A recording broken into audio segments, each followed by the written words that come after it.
Swimming 11:11. We're going to do Divine Lovers in Separation. So if that's you, welcome back to my reading. Let's get in.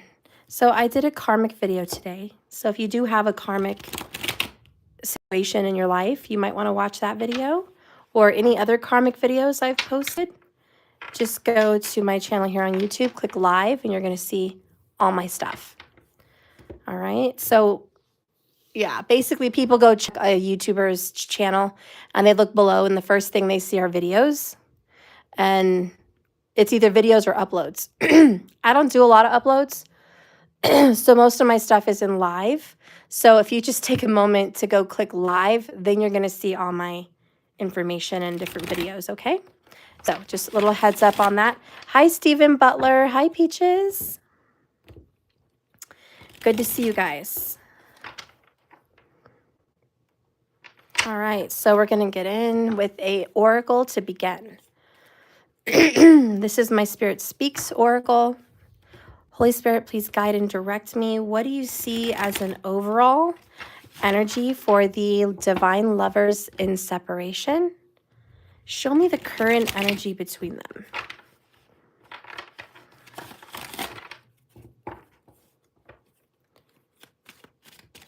There are some towers going on. Maybe not in your connection, but like around you, because it didn't come out. So there are some towers that you guys are dealing with. Yeah, it stayed there, didn't it? Okay. All right. The other cards that come out, and we'll just take 3. The first one is effort. Real giving it. I was going to say that, but I lost my words because you know. Anyways, Scorpio vibes, effort, giving it your all. This is a spider obviously spinning its web, and it starts out of nothing. And the spider just keeps going and building and building and building and creating. And before you know it, it's beautiful, it's stunning, it's a work of art, you know? And so nothing's ever going to turn out wonderful without your effort. So Spirit's like, I want to remind you guys, effort. Put effort into your connection. That's what matters. Next, we have real love. I loved you once, love you still, always have, always will. That's beautiful, guys. That is so beautiful. And, oh, Jesus, I see you up there in Cash App. Yay, you're going to be the first one to get questions answered at the end of the video. Thank you, Jesus. So, look, you guys on this twin flame journey, it's real love. It's not fake. It's not made up in your head. It's not pretend. It's real. It's as solid as a rock. All right. So this is real love. And I don't want you to ever think it's anything less than. Okay. Even though you're in separation, this is real love. Just because you're separated from someone doesn't mean we're not meant to be together.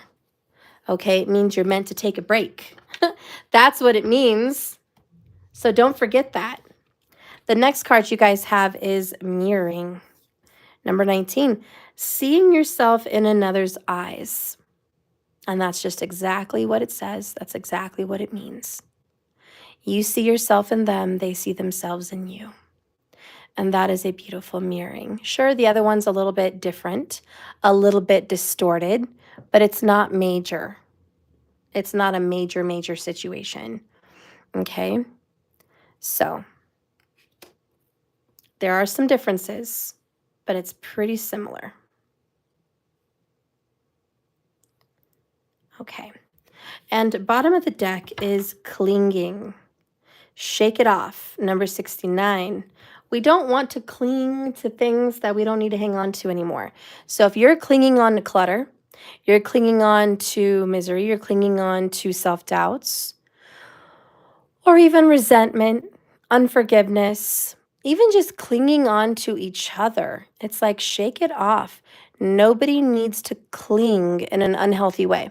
This does not mean cling to those you love like your children. Cling to your determination. Cling to this relationship. I'm not saying you can't hang on to something that's worth it, but you know, if you want to grow, make sure you're not clinging on to something that's holding you back. You don't want to cling on to something that gets in the way from your growth. So make sure you're clinging on to the right things. If not, shake it off. All right.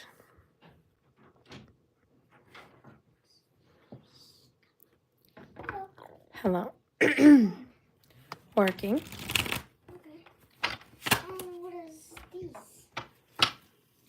That's for my laundry. Okay, this one.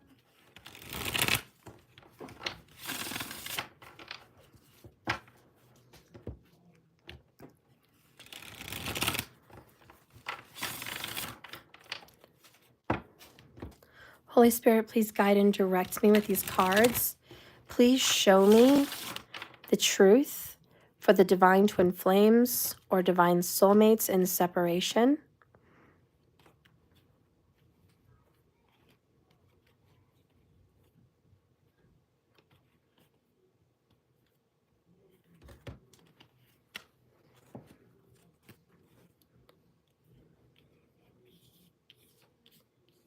All right.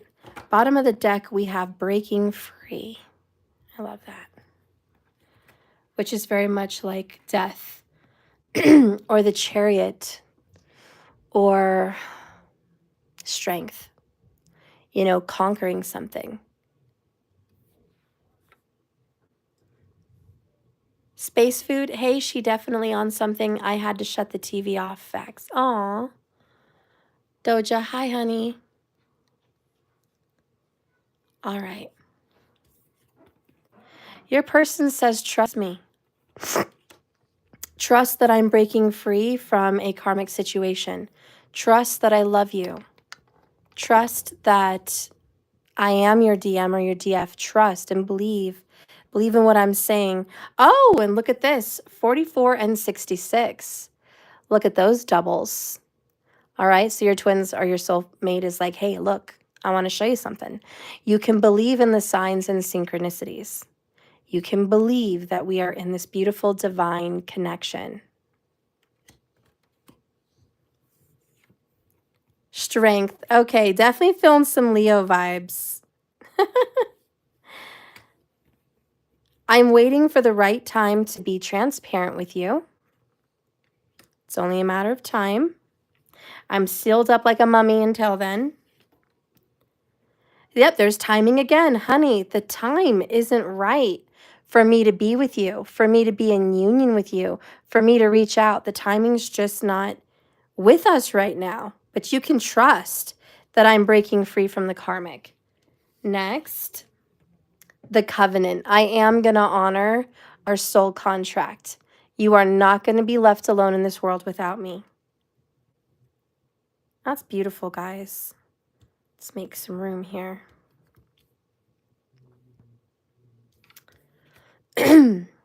Aw, see, I want to talk to you, but I'm afraid.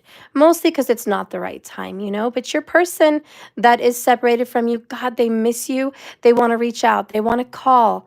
They want to talk so much. The desire is in them. Your person really feels this connection. And again, when you're thinking about your partner, just know they're thinking about you just as much. When they are constantly on your mind, you're seeing signs connected to them, you feel them in your energy, honey, know that you are being manifested. Yes, manifested. Your partner is manifesting you in their life. This is why you're feeling all that heavy mirroring energy. This is very mutual. You're not in this by yourself on your own. You're not sitting here the only one feeling like this for them, the only one thinking about them. You're not the only one. You're not the only one missing them. You're not the only one that feels this connection. Honey, no, we have trust. You are being manifested by your person. They are calling you into their life. But the only way they're ever going to get you and manifest union with you is when they match your energy. And this is when they're confident, when they're sure that your relationship matches their vibe, meaning they need to be faithful. They need to be in love with themselves. They need to honor and cherish themselves. When they are giving that high vibe energy to themselves, they're going to attract you even further. Right now, you're not with them in union because they're not ready to accept you in union. They're not with your vibe. Do you get that sense? Does that resonate as truth with you? That of course you love them, but they're not in the right state of mind or the right state of being to manifest you. If that's resonating with you and you're like, yes, that's it. I do love them. They're not matching my vibe. I'm not completely wanting them right now. If you feel like you're not completely wanting them right now, it's because, it's on them right now. They're going through something. So believe me, they miss you. They love you. They can't stop thinking about you. They want to reach out. They're just waiting for spirit to give them the green light. As soon as they get that green light that they're ready for you, honey, ooh, they're going to call you, text you, show up. They're going to be there. They're going to take a leap of faith. It's worth it. They're going to wait. They're going to get ready. They're going to get ready. Watch. I know there's secrets between us. That's just life as it is. But they have every hope to be with you. Absolutely. What is going on in your twin flame shadows right now that they're like, it's taken a minute. It's taken a little while. What is going on with them? Let's see what's going on. What's happening in their shadow spirit? Ooh, something shocking. Is it good or bad? They're realizing they've been making a lot of excuses. And they're just like, what? Basically, why am I running from this? Why am I running from my divine partner? So your person's like, why am I even running from them? I love them so much. They're always on my mind. I always desire them and want them. Why? What am I doing? Making excuses. We have insecurity. Aw, we even have embarrassment here. Guys, that's humble. That's humble and it's cute. I think it's cute. I mean, maybe you don't, but I do. Oh, okay. Well, what pops out at the bottom of the deck is non-action. They just don't want to take action right now. I think they've done some things to push you away, to be honest. And they're just like, yeah, I've been a dummy. I've been an idiot. I've said and done some things that surprised myself. They're like, I'm surprised. I'm surprised I acted the way I acted. And this is unlike them. Oh my gosh. And it just hit me. That quote from Cat Williams. You have, what is it? You have an allegiance to losers, and it's very unlike you. Or you have a strange loyalty or allegiance. What is it, guys? To losers. And it's very unlike you. And so I think that's what's going on. It's true. You guys hear me out. Like real talk. Your person has a strange allegiance to these losers in their life. This is why they're embarrassed. And because they know it's not like them to want to be around loser friends, loser karmic relationships, just loser jobs, loser mentalities, mantras, loser mojos. That it's unlike them to want to be amongst losers. And I'm not trying to be mean, like, oh, these other people are losers, but they have a loser mentality.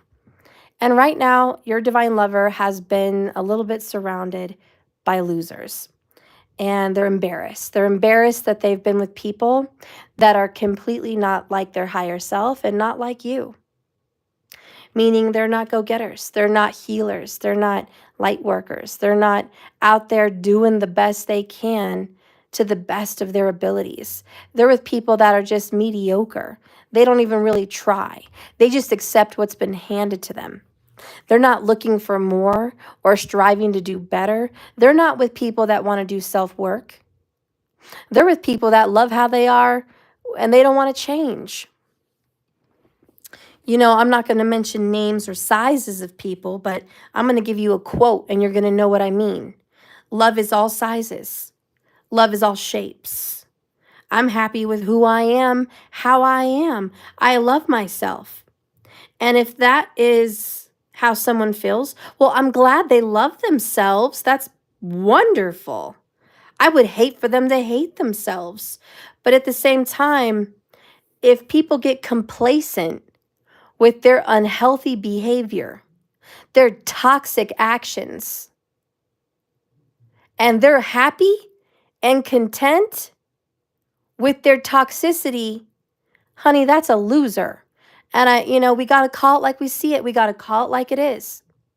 If something's toxic, it doesn't serve you. It's not for your highest good. If something's toxic, it doesn't bring you to your highest potential. If something's toxic, it hurts you. It doesn't make you better. It hurts you. And when people love themselves no matter what, yet they're going to die at a young age, or they can't get up a flight of stairs, or they can't sleep at night without a machine, that's toxic. And there's nothing to love about toxicity. Now, that's a metaphor, but I want you to take that into every aspect of life. Work, health, friend circles, and well-being. And your person has been set up in some kind of an allegiance, an alliance with losers. People that are happy with their codependency and people that are happy with being broke and people that are happy being karmic.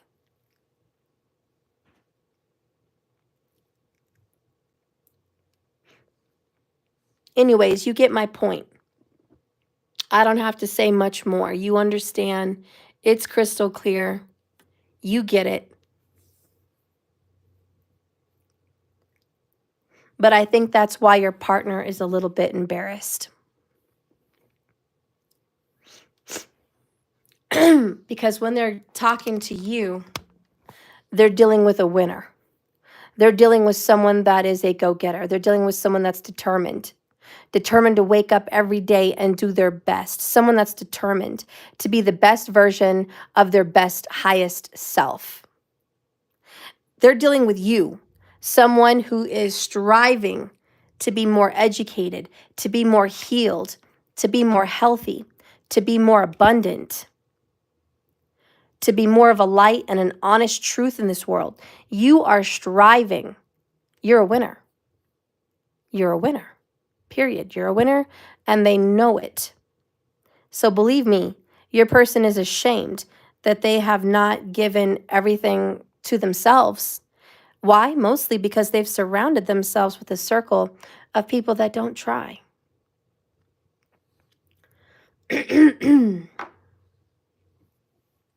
Spirit, what are some revelations you've given my community here watching's partner?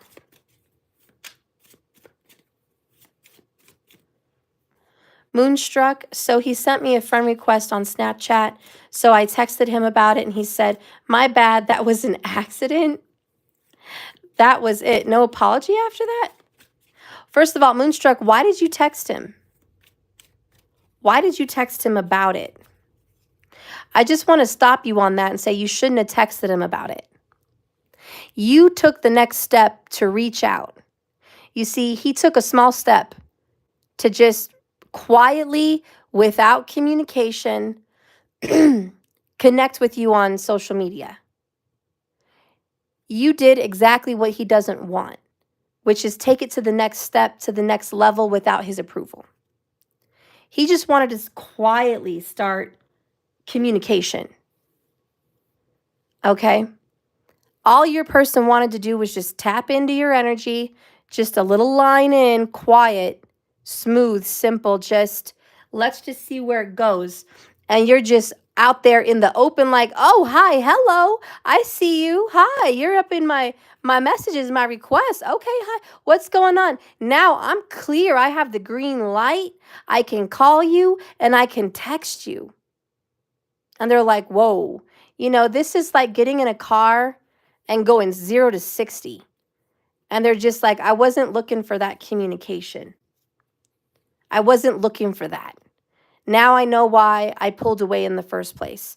Now I know why I stayed in the shadows. Because every time I step to you, it's all or nothing. All or nothing. We're going to be talking and texting or we're not. And so this person, it seems very slow. And I don't know what his energy is, but it's very Taurus. It's very Virgo. It's very Libra. And it's like, I don't make good decisions on a whim. I don't want to make decisions on a whim. I shouldn't have jumped into, look at what they overthink it. They overanalyze it. And they're already 10 steps ahead of you thinking, well, if we're starting off like this, it's just going to end up like this. So I'm giving you that advice just to let you know. He's a Libra moon. Is that in Vedic sidereal or is that in tropical? And I'm going to give you guys all a heads up if you're watching me. I'm going to change this channel's name. So just get ready because I'm going to change it to, instead of JKS 1111 Tarot, I'm going to change it to JKS Vedic Tarot 1111 or JKS 1111 Tarot. But I'm going to change it just so people know that when I'm doing tarot, I'm doing Vedic Tarot. Just in case people want to know. And Moonstruck, if you think he is Libra moon and tropical, you think he might very well be, unless if is his birthday after the 21st? Well, no, that's a sun. Never mind. But we don't know the degrees of his moon, so never mind on that. But I think he would probably be a Virgo in Vedic, which still nonetheless, like I said, is Taurus, Virgo, or Libra. Always second guessing their moves. So he's an Aqua. And probably in tropical, correct? Yeah. So he's a Capricorn, more than likely. Best, so actually, I believe in Vedic so much, it's on point. That's good. Okay. Vedic sidereal, just so you guys know, is really all about the moon, where tropical is really all about the sun. Not to say that Vedic does not go into depth about the sun sign, but it really practices about the inner everything, the inner soul journey, the inner thoughts, the inner feelings, the karma, the depth of someone. Vedic is more the depth of the soul, where tropical is more the mask that we wear. So I love tropical because we all wear masks. Even Buddha wears a mask. We all wear masks. So tropical definitely talks about the mask. And that's kind of how a lot of people see us. So imagine going out every day with your makeup, or your mask on, fellas and ladies, we're just going out every day with a beautiful mask. When we take the mask off at home, that's Vedic. Who are we at home? Who are we really? Which is a lot like the rising sign too, but we'll get into that. But, just a little quick flippy flop. That's how I kind of view that's how I view tropical versus Vedic. But tropical really goes on the equator. It just kind of goes up and down with where the sun is at based on your birth and location. Okay, it's really about where the sun is at through the stars, where the moon is, where is the moon placed at the moment of your birth, which is your truth. We all know the moon is secrets, hidden things, things unrevealed, secret things. And you know how we talk about icebergs? I do want to give another analogy where the sun sign with tropical and even just rising in Vedic is the tip of the iceberg. Underneath is the real truth and the size of the iceberg, and that's Vedic sidereal.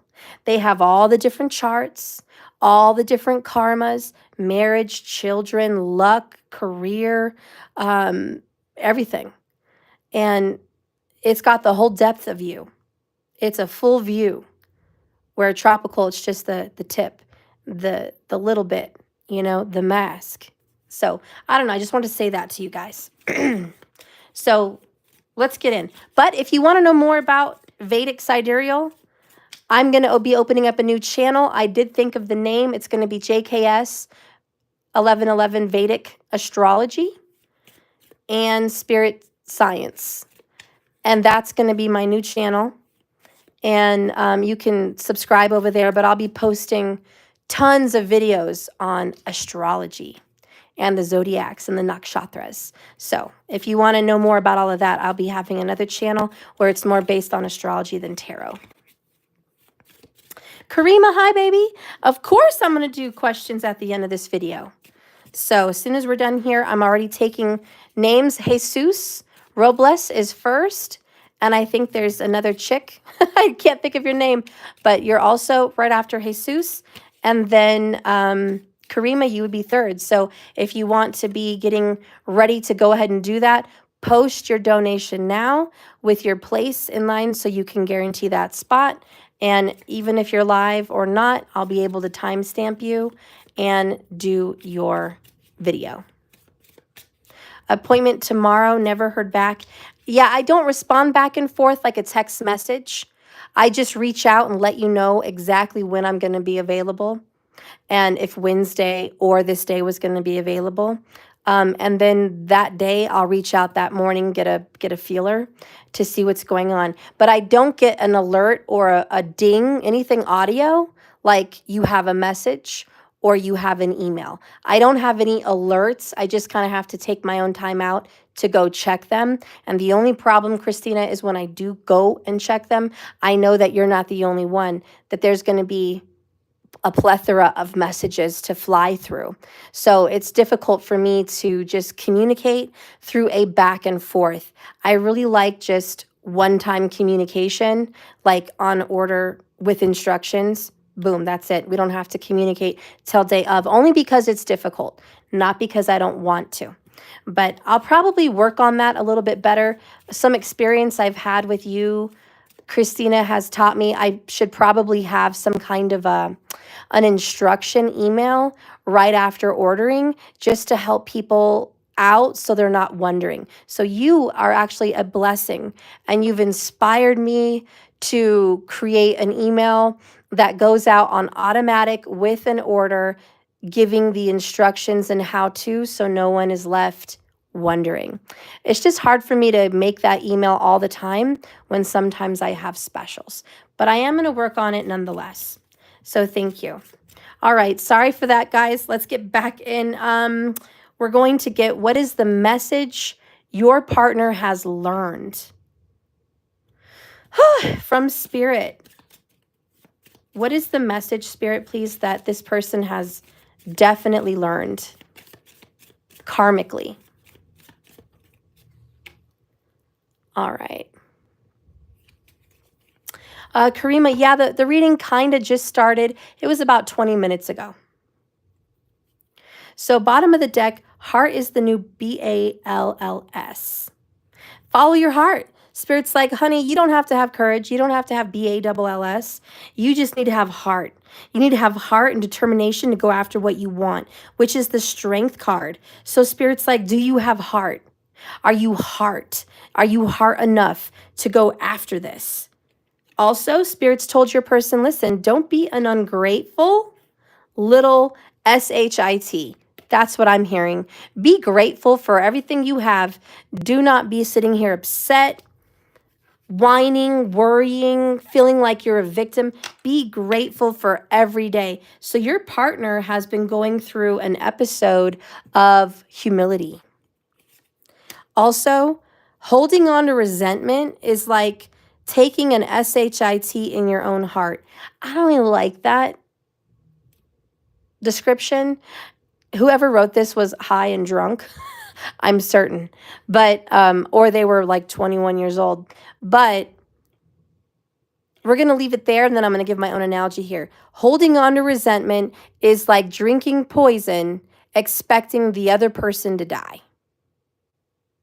You're going to sit there and hurt yourself the whole time thinking somehow my anger, my resentment is going to touch them. Somehow it's going to reach them. I'm angry, so therefore it's going to reach them, when really it's not. And so Spirit's telling your person, listen, I don't care how angry you get, how mad you are at the world, how much you want vengeance on people that have hurt you, how much you feel like the victim. If you're going to sit here and carry that anger with you, guess who's going to feel the pain? You. It's you, and it's you, and it's always been you. And so Spirit is humiliating your person in embarrassment that they're just hurting themselves. And instead of being angry and resentful about every day of their life, they need to be grateful. This is to someone who has road rage. Your person could be honking their horn right now or at people all the time, cursing people out. Get out of the way. God, you're this, you're that. Oh, come on. Or they could be in a drive-through complaining. Learn how to drive, learn this and that. And it's like, instead of looking at all the negatives, can we just take a step back and observe that we're here in line eating something scrumdiddlyumptious, or that I have this beautiful car that I'm driving on this road right now in which I'm angry? For what? I'm driving in a really epic vehicle right now. I'm super blessed. I should be jamming the music on cloud 9. So Spirit's trying to teach them a whole new perspective, and that's what they're going through. And that's why they haven't been able to manifest you in union, because you are grateful and you are humble and forgiving. So I do feel that you've taken a lot of time out of your life to deal with your issues. And that's why they have to match and mirror your energy to get you back into union with themselves. Let's see what Spirit wants to say about your connection. Spirit, what do you want to tell the collective audience here watching about this person that they are in separation with? That it was their choice. And they were also easily manipulated into letting you go. They've been lonely ever since you guys had your separation. They've missed you. They feel like no one gets them like you do. They've definitely been feeling some loneliness without you. The other card that fell was genuine love. And that's why they miss you, because no one's ever really loved them for who they are quite at a soul level like you do. It just is what it is. And so they miss having someone love them genuinely from their heart of hearts. And it doesn't matter what they look like. And it doesn't matter what they bring home. It doesn't matter. You love them, period. You just do. You just do. Probably because they're the other part of you, but nonetheless, you love them and they feel it. And they miss that. This person wants to definitely tell you, I am so sorry that I hurt you. I never meant to hurt you, but I know I did. And I'm an A double S right now. And I saw 32:22 on the clock. So believe me, that's a fact. They're sorry. They're sorry that they tried to move on from you. They've been watching you ever since your separation. And they are trying to clear what they've done. They're trying to make good on their word. They're trying to fix this. If you guys have done any kind of magic, any kind of anything in the air, honey, magic's in the air. Things are working beyond your own vision. You are going to get a fresh start with this person. That's foreseen in the cards. And you're absolutely going to get some communication from your phone. So keep the lines open. Make sure they're not Make sure they're not blocked so they can text you or call you, because you got to make sure those lines are open for a fresh start. Because, honey, look at this. They're hoping for a reconciliation. Absolutely. They definitely want to get back together with you in some way. They're very, very eager and excited to, once they get this dealt with. They're very much soul tied to you. So whatever you're going through, they're going through at times. They feel the connection. Like if you're learning about letting go, they're learning about letting go. If you're learning about self-love, they're learning about self-love. If you're crying and you're aching and hurting, they feel it. and vice versa with them, you know? Now, they are dealing with a third party, it feels like, so you might definitely want to go to my lives, watch my karmic readings. But they know this is an issue. It's a problem. It's in the picture. They want to get through that and have life renewed with you. They would like a fresh new start, a new beginning. They're just looking for the opportunity, just space and opportunity. Mom, What? can I go outside for a little bit? No. No, it's too cold. Thank you for coming and asking me, but it's too cold. I have warm clothing. No. Thank you so much for asking me. When I went out earlier, I wasn't cold. Well, it's getting darker and colder now, so no. Let's get a few words of what your person may want to say to you at this time.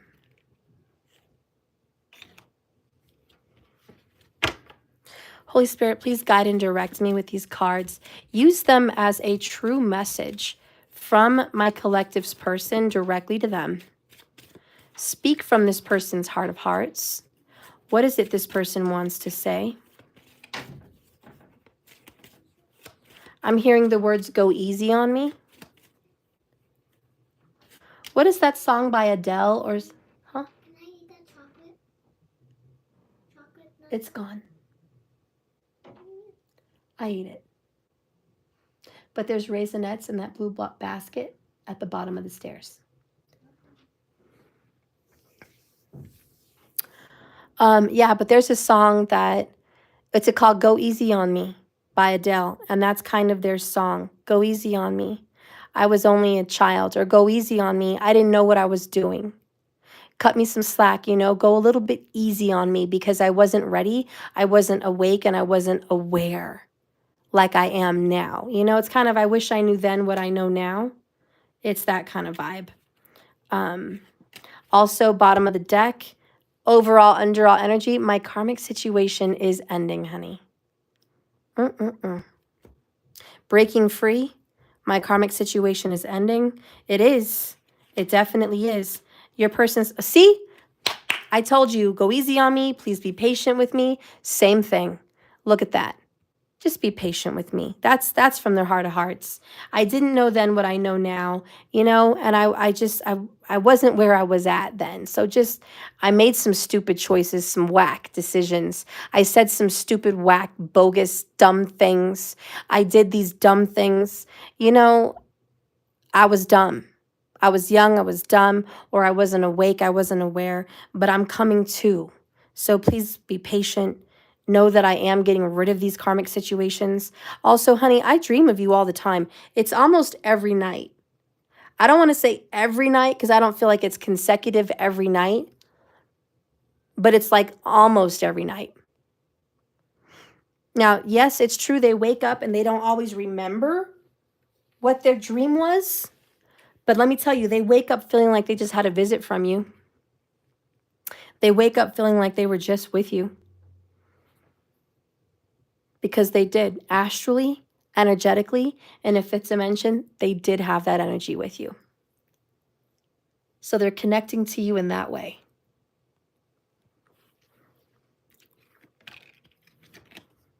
I don't want to run from you anymore. I know you're the one. Wow, look at that. These 4 cards are just so important. That's where they are right now. Breathe that in. This is the truth. There it is. I was going to say black and white, but in this case, purple and white. They love you. You're the one. Now, I don't know if you're in the energy of manifesting them or not, but this is where they're at. They cannot manifest with you yet. They're not ready. Please be patient with them. Now, where are you at? Let's go ahead and get you in the situation. Where are you at? Does Reiki help heal soul ties?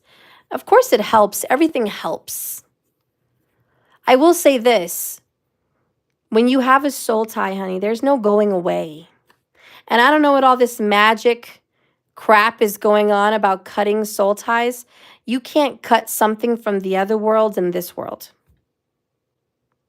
Not if it's already written in the stars and it's seen in your birth chart. Sorry. Does your birth chart change because you want it to be changed? I'm just asking a real honest question. Can you physically, emotionally, or spiritually rebirth yourself into this body? If you find a way to rebirth yourself with a new date and time and location, please let me know, because a lot of us would love to cherry pick our charts.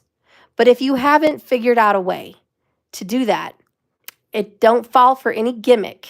We don't want to buy snake oil from the snake oil salesman.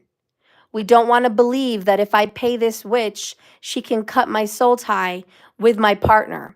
We don't want to pay another witch energy to break karmas between you and somebody else. That's your job. And it doesn't matter what powerful witch you want to hire in Romania. They can't do it.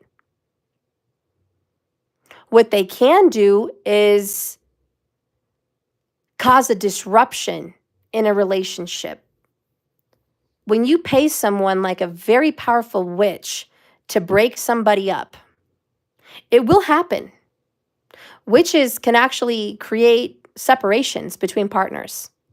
However, there's the silver lining. If it's meant to be, they'll come back together. And the witches can't help that. If it's written in the stars, if it's written in God's plans, if it's written in your DNA, in your palms, it's written in your fiber of your being, it will come back.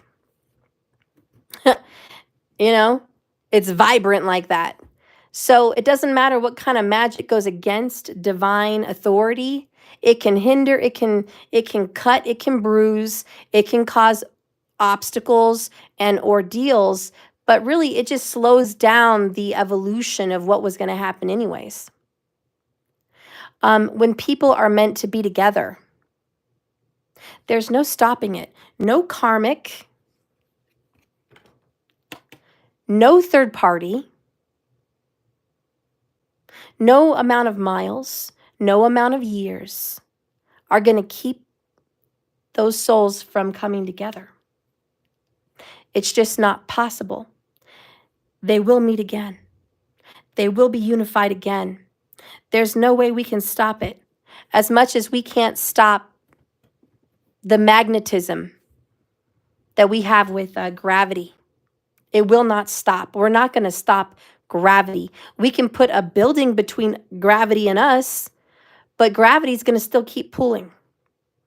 There can be obstacles, but there cannot be a finality unless the finality is written in the stars. Now, this is when very powerful magic makes a difference. And we had magic is in the air, so I'm going to touch a little bit on magic. I do specialize in magic, and I offer candle rituals for you and your specific loved one only if you want to reconcile, get communication, or offer some kind of a healing. I do offer that on my website, so if you're interested in what I do as a service magically, there it is. I don't do any magic in the world that you want, but I will do some.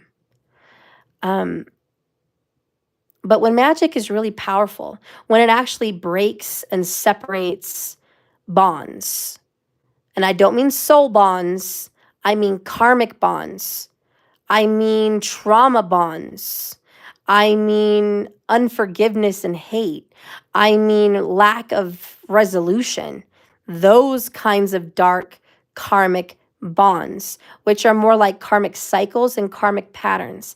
This is when magic actually does something. Whoa. And Ketu is very related to magic. And so is Rahu. Very magical energy, Ketu and Rahu, the south and north node of the moon. But Ketu represents cutting. Mars represents a sword or a knife or a scalpel. So Mars and the nodes, and if you have them placed in a position of authority or a position of power, such as Gemini, Virgo, even Capricorn. Ooh, honey child, Capricorn's a very good witch. So Virgo, Capricorn, Taurus makes a very good witch. Gemini makes a very good witch. Sagittarius, believe it or not, very powerful. And the most powerful of witches, of course, the water elements, Scorpio, Cancer, and Pisces. They always work with moon magic and moon water. Great witches. But if you have Mars or the nodes in one of those signs, honey, you are gifted for sure. And there are some more gifted than others, but you're still gifted. So you can turn to yourself. If you don't have anything like that in your chart, of course, turn to somebody else. But when magic actually makes a difference in separating or cutting a bond, it's because it's written in the stars. And that's if somebody's with a karmic. So if somebody is in a karmic relationship that is toxic and they're not supposed to be with that person anyways, and it's already predestined that they're going to have a separation, honey, magic only accelerates that power. It burns it up quicker. It helps it. It penetrates it. It is like magical herbal ointment on a wound. It will just, yes, honey, yes, let's deal with the karma. So magic is really helpful when it inspires and drives what's already written. So if something is already written in your book of life, your plan for your life and your soul contract, which is AKA your birth chart, okay? When it's already written in the stars, because, the universe doesn't have a pen and paper. It's marked in the stars. And we have a little something called the Akashic Records. It's not written with pen and paper. It's written in an energy field. It's a psychic knowing and seeing and feeling. It's already there, and we feel it, we see it, we know it. We don't have to write it down. But when you have your destiny written, honey, magic will help. It will help bring your destiny in, and it will help cut things out of your destiny. So I'm not against magic. Magic is very helpful, but I am here to tell you when magic does not do its best is when it's going up against destiny, fate, and your soul contract. That's when magic is not going to work. So I just wanted to harp on that for a minute because I do see the collective. I do see all of us out there in the world on different channels, and I read comments on other people's YouTubes, and there's a lot of, can I pay you to cut my soul bond with my karmic? Or, is there a spell that I can cut my bond with this person? Is it permanent? There's even some great movies. Like, what is that movie with Penelope Cruz? She gets motion sickness. I know it by heart, but I can't think of it right now. Woman on Top, where she did a spell with her friend to cut and end her love with her husband because he cheated on her. She did magically create an obstacle, and it hindered her love from him, and it did stop it.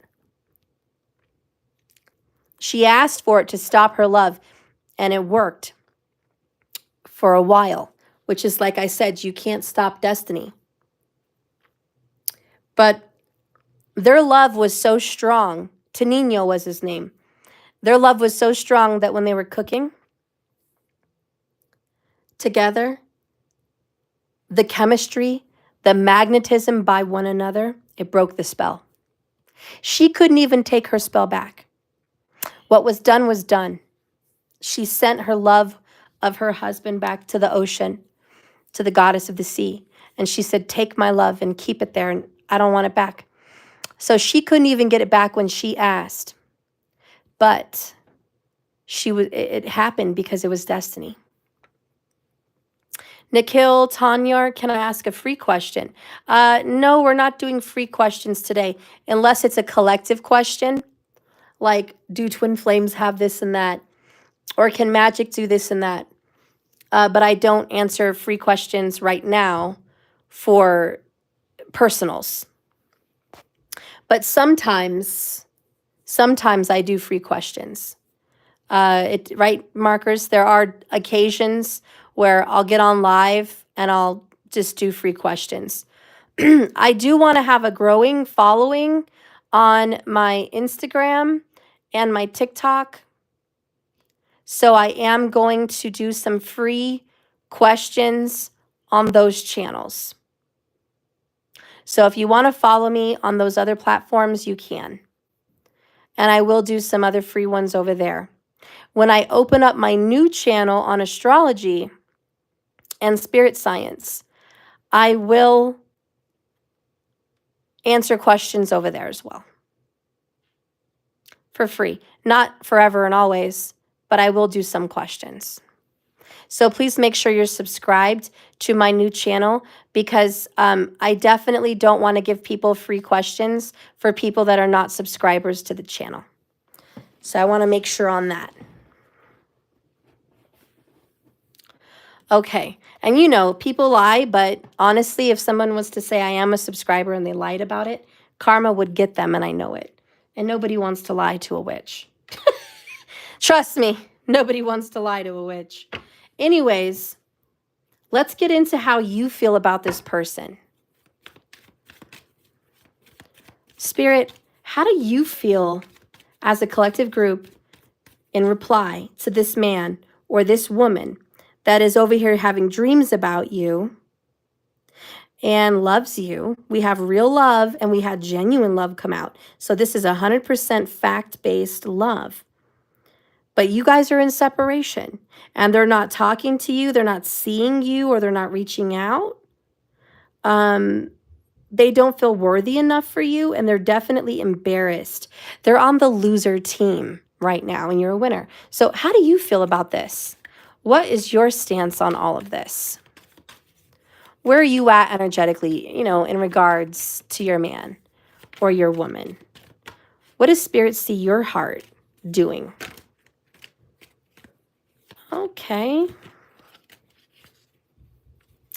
Bottom of the deck, you wear a mask. You do. We all wear it, but it's okay. But you're like, I do. I wear a mask, that I'm okay, that I'm strong, that I've got this, that all is well. But really, that's a mask. I have a lot of insecurities deep inside. You are definitely alone, and there has been times where you have felt lonely. You're like, I'm not saying I'm 100% all the time. I'm lonely. I get sad. I've been depressed. I've had a lot of emotions overtake me throughout the years. But I'm still standing. I'm still on my 2 feet here. I'm still trudging along, the brave little engine that could. You also have Dark Night of the Soul. So these are some that came up. So you're very hopeful for a brand new beginning and a fresh new start. Like you're like, I'm hopeful. I have a seed of hope. There's pieces of me that really want this to change and grow. And there's faith and there's trust and there's a little hope in here. It's not much, but you know what they say. If you have faith as small as a mustard seed, that's all you need. Next, signs. So you're like, I've been definitely seeing signs and synchronicities tying me up with this person. And we did have soul ties, wherever that was. There it is. We do have soul ties. So you're like, I definitely see the connection divinely guided. So I've been seeing it. You get their name. You get numbers consistently. You know, whatever these signs are to you, movies, magic, whatever, you get that message. And you just know without a shadow of doubt that this person is an important person in your life and definitely written in your stars, written in your chart and part of your destiny. But it doesn't mean you're not going through the dark night. Now, this is heavy depression. And this is poverty even in some cases. And I have been through the worst of the worst. And even though I'm in the dark night, I have hope.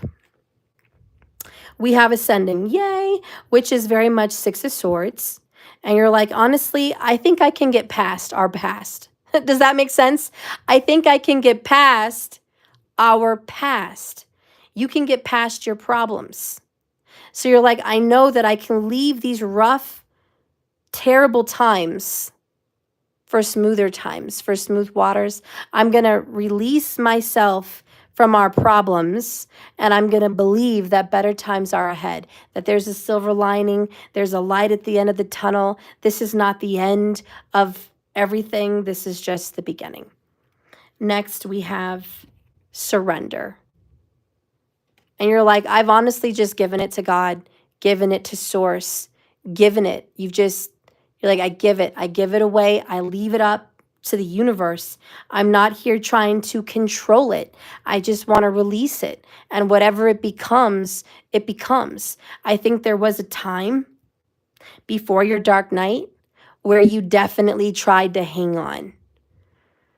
And that's why the third party situation kept creeping up. We've learned as ascended beings here that the more we manipulate and try and stress and worry about the third party, the more it sticks in our energy because we're feeding it. We're feeding it our thoughts and our feelings. We're crying our tears and giving it to the karmic situation, and it accepts it and it grows. So it takes all of that pain as if it was rain to make that karmic crop grow. And so the more we pull ourselves away from that, boom, we start to see it disappearing. It's no longer a thing. So I think you're recently surrendering the karmic situation, and you've surrendered your divine partner. Now, I was watching a video earlier, and I think you guys will probably appreciate this because I know you resonate. If you're watching my channel and you're already in this video this far, you definitely resonate. You're a divine being. You're a light worker, correct? It doesn't mean you're an angel. Whoever said that light workers had to be angels was full of crap and high on the best stuff of this planet that we could provide. Okay, they were on something, because you do not need to be an angel to be a light worker. But you do need to be aware of what enlightenment is and what is that all about. And it's about dealing with the shadow, and it's about knowing what's good and wrong and bad and what path to take and how to know it's the right path, and to trust your intuition and to believe in a higher power, and to have faith in astrology, and to believe in destiny, and to know what is righteous in any religion and know there's truth in all of them. That's enlightenment. There is truth and beauty in every beautiful enlightenment tool. Religion is one of them. There's also darkness and evil and control and manipulation. Honey, there's control and manipulation in Reiki. There's control and manipulation in Christianity.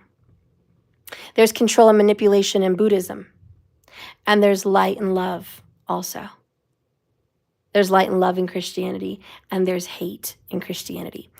There's light and dark in all things. And when you are a light worker, you're able to have discernment, aka psychic intuition, to know the difference.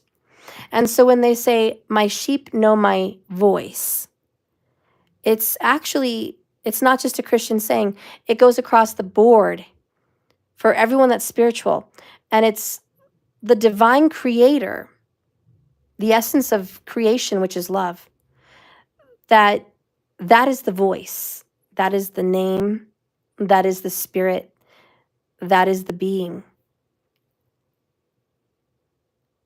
And all of those who are connected to light know his/her energy. So everyone that's deeply connected to source knows source's voice in their soul, in their heart of hearts, and in their spirit. So it doesn't matter what religion, what form source takes. It doesn't matter what entity and energy it chooses to be inside in that moment. You, as being a light worker, will energetically recognize your leader, your source, your power source. You will know the source of truth, the source of love, the source of light, and the source of creation. Your soul recognizes that. So you are, in essence, the sheep that hears the shepherd's voice. And that's how you know who's talking baloney and who's speaking truth. And being a light worker does not mean you get to shine your little lantern amongst a room full of light. Oh, hey, everybody. It's nice to see you. Bright, sunny day. Man, it's awesome. I think I just want to join in with all of you and shine my lantern. This is a safe place to shine my lantern. Right here, in the biggest ultra form of light possible, I'm going to break out my light. And you know what? I'm going to be seen. No, you're not. When you are around other light, you're not going to be seen. You're going to be part of a collective, which is why tarot and other forms of divinity, we're all a collective because we're all light workers. So we kind of blend in together. We're not individual. It meshes with the collective because we're all of light here. And so the reading kind of feels like your reading's my reading. We're one. And that's beautiful. And there's a wonderful sense of unity in being around your fellow light workers. And we actually get more energy around our fellow light workers. And this is why it's so beautiful to put ourselves around each other in these groups and to stargaze and sun gaze with each other and to really just suck in all that energy from one another, because not only are we getting energy, we're giving. So it's a mutual thing. So you and I and you and the rest of the people here in the chat that are on this path, we're exchanging energy. And we're being more vibrant, and we're, energizing each other. This is where we get our light from love, from affection, from being a part of a collective. We're in union, all of us, and we're connected and plugged into Source, the creator of our universe that empowers us. We must sun gaze. We must be around our light team. But we're not going to be able to shine our light unless we're in the darkness. And this is where a lot of light workers, you can't give up because you're in the dark. This is what you signed up for. The world is full of darkness. And if you are a light worker, you signed up to be in that darkness. And when you are in that dark night, it's going to feel lonely because it's dark. Where's your fellow light workers? Where are we? We're off in our other dark nights, doing our own thing. A lot of light workers tend to be loners. Yeah, they tend to be off grid. They tend to be doing their own thing. So light workers generally are not big on groups. They're big on solitude. That's why the hermit really comes into play. We're off by ourselves 99% of the time. 99% of the time we leave the flock and we are that lone black sheep in search for the light, but not our creator's light, because we always are connected to our creator, but in search for the light in others. We are the ones that go out into the dark night amidst the darkness of this world, the evils, to go find the light in others and have them join us. And not only that, energize that person's light. Just like you're energized by your collective's light, you're going to take your lantern and you're going to be that hermit and you're going to go off into the darkness and you're going to give some of your light to somebody else's tiny little flame and you're going to energize them. And their light is going to shine because of you. But because Spirit Source Creator sent you on this dark night. So never feel bad that you're in a dark night. That's where you're supposed to be, in your darkness, to find your light. And sometimes you're going to find that you're in a dark night of the soul by yourself. You're not even looking around for other people in the dark. You're just by yourself. And that's because you're looking for the light inside of you. There are times where you get so lost and so hopeless that you're wandering. Imagine yourself in the abyss of darkness and you're calling out, true self, where are you? True self. Light, where are you? Where are you, light? Just imagine yourself in the darkness, calling out. And you're going to keep searching till you find it inside yourself. And that's hope. And that's faith. And that's gratitude. And that's love. And that's understanding. And that's forgiveness. You're only going to find forgiveness when you hate someone. You're not going to find forgiveness anywhere else. You're only going to find love in rejection. And that's when you find that the Creator loves you and you love yourself and the rejection doesn't matter. And you're only going to find hope when you're swimming in a sea of absolute hopelessness. That's when you're going to find hope. So you must go in this dark night. Anyways, you know that. That's why you're here. But I'm just saying that's what you've been doing. And that's where you're at. You're on the hermit's journey. You are lonely. You're over here on the dark, lonely, very small path by yourself, surrendering your relationship to the cosmos, to the universe, to Creator, to Source. And this is how you're ascending. This is how you are going on your little boat off into the awesomeness that you belong in. Honestly. Oh, Transformation Queen, thank you so much. I love you. Thank you for that comment. Growth and healing, which is the most important thing on this journey. Yes, it is. Union is like such the perk. You know, it's like I showed up for this.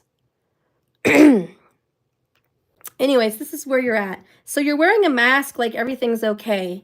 But honestly, you're barely staying afloat, okay? You're like, I'm Steph. Can you hold my hand? Because I'm dying here. I am slipping into the abyss of darkness. I don't know if I'm going to make it out, man. You're alone. You're like, collective, where are you? Am I the only one out here? Because I'm dying here, okay? But I'm going to wear the mask. I'm going to say I got this. But secretly, I'm telling myself, I don't know if I got this. So you're like, oh my God, where's my light workers? What the hell? I didn't sign up for this. Shit, throw me a lifeboat. Give me something. I'm drowning here. But trust me, Spirit's not going to let you drown. You're going to find your own lifeboat. You're going to find it. You're going to find your light. You're going to find your hope. You're going to find your forgiveness. And yes, honey, you're going to find your man. Or you're going to find your woman. They're going to be there too. They're going to be there too in the dark. But, you know, whenever you do know that the karmic situation is ending, it's because you're okay without them. Woohoo! You're not even thinking about the karmic. Oh, and you're loving life. You're totally choosing you. You're important. Oh my God, you're a priority. You come before them. Thank you. It's not that you don't love them, because you're still sending love and light. You're like, I love you. You're awesome. You're my baby. You're my man. You're my woman. You're my everything. You're still sending them that love and light, but you're like, I'm Gucci. I'm actually enjoying today.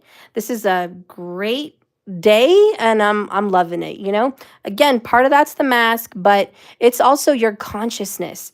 And there's a little bit of both here. There's a little bit of both, because on one hand, I do feel like you're sinking, but on the other hand, you got this. And I think secretly, deep down in your heart of hearts, you know you got this. So you're like, oh, honey, I got this. I got this. I got this. Because look at that. You still have some light right there. You're like, I may be surrounded by darkness, but I got this. So anyways, that's what you're doing. Okay? Let's get some other messages about you on this journey. What's up? What's up, collective? TQ, I just didn't want to swim. Okay. You got fresh start, going with the flow. Ooh, you went and got yourself a little true love. Okay, a little twin flame, something, something. A little something, something for the soul. Refreshing. Ooh, but you dealing with your toxic energy that you've been comfortable with, all nice and cushy and home with. I get you. Whoop. You got sweet results, life renewed, and last but not least, magic in the air. Okay? Spiritual warrior. You're like, I got this. I am dealing with toxicity, which is jealousy, which is I do get a little obsessed thinking about the karmic at times. I do get a little insecure thinking bad about myself, yourself. You do get maybe a little crunk sometimes. Maybe you want to go to the store, get a little, maybe one, maybe two, maybe 3, 4 bottles of wine. That's okay. You may want to lose your mind tonight or last night. You may want to smoke yourself a little something, something because it's a bit much today. You know, we all wear masks. We all want to be light and love, but there are those occasions where you're just like, F you and F everything that ever lived. That's the dark night. And you're like, whoo. So you're saying, I got to be okay with this. Yes. And that's our shadow. And you're like, okay, so I'm off in the dark night. I'm walking with my shadow. I'm dealing with my anger, my hate, my resentment, my disappointment, my fear, my ego. I'm dealing with the person that wants to give up, that shadowy self. And that's in all seriousness. There's a whole part of you that just wants to give up. There's a place deep inside your mind, deep inside your mouth, deep inside your heart that you've only whispered in the dark that has said, I don't want to do this anymore. The pain is too much for me. And I don't want to go through another minute of it.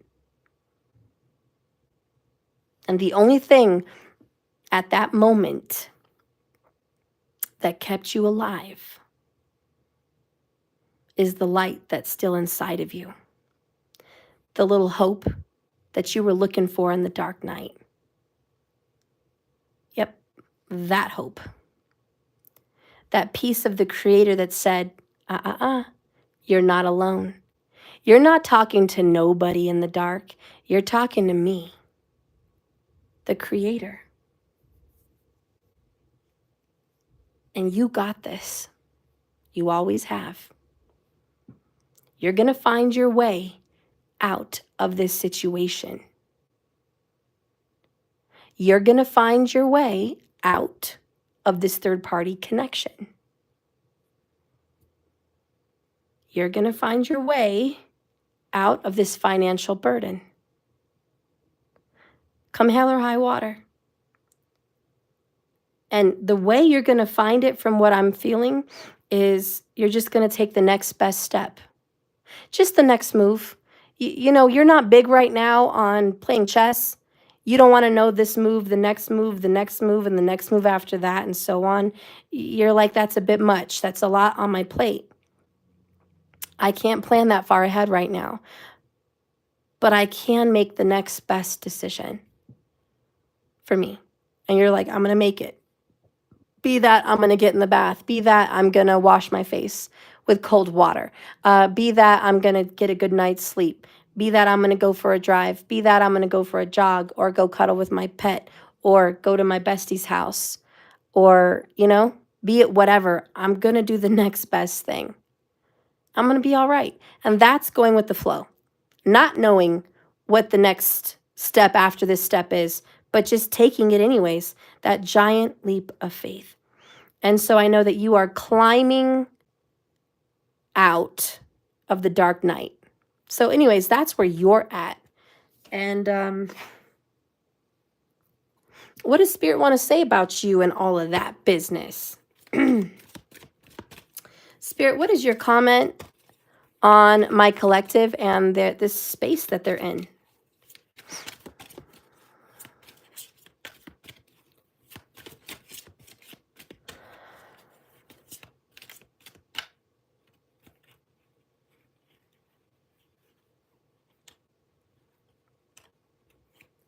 Cloves came to my mind right now. Is somebody working with cloves? Using that scent? Okay. I'm also hearing burdock. I don't know. That might be something you're going to work with magically or something you need to work with. Can somebody please look up the healing energy with burdock? Because that's what I'm hearing. Please Google it and like post it, burdock. I feel like it's a root or something, but look that up. Bottom of the deck is, it can't get any better because it's the truth. Six of Swords, right where you were here with Ascending. Always going to be Six of Swords. That's what this is. Moving on, 6 with the blue lining on this particular deck, it's 6 of air. It's 6 of Swords. The Spirit's like, honey, they're going out. They're leaving the shore.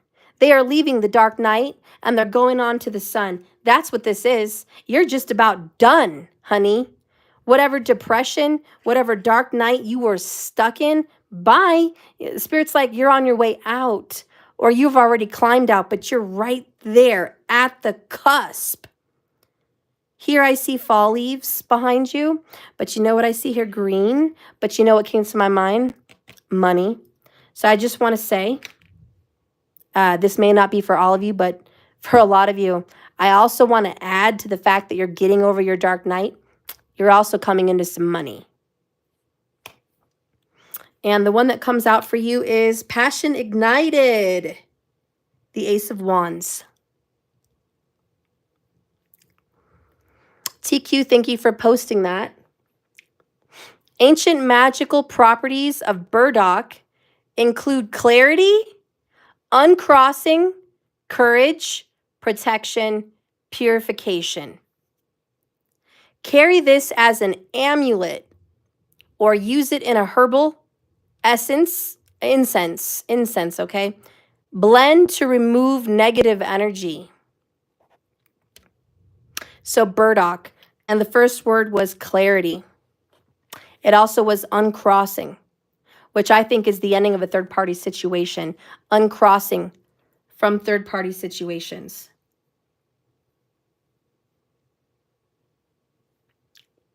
Yeah, so burdock came to me. It promotes spiritual health. This is also a great addition to purification rituals. All right, who out there wants to go to the store right now and go get some burdock? Because yes, please, all of it. All of it.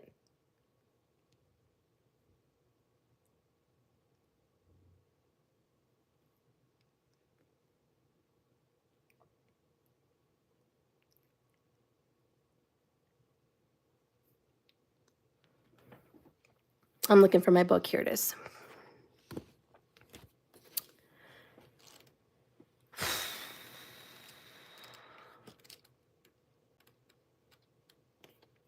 So this card simply says, the first of the spirit cards, by the way, page number 133, for those that are interested in numerology or seeing synchronicities in numbers. This card signifies that this is a time to let your soul soar.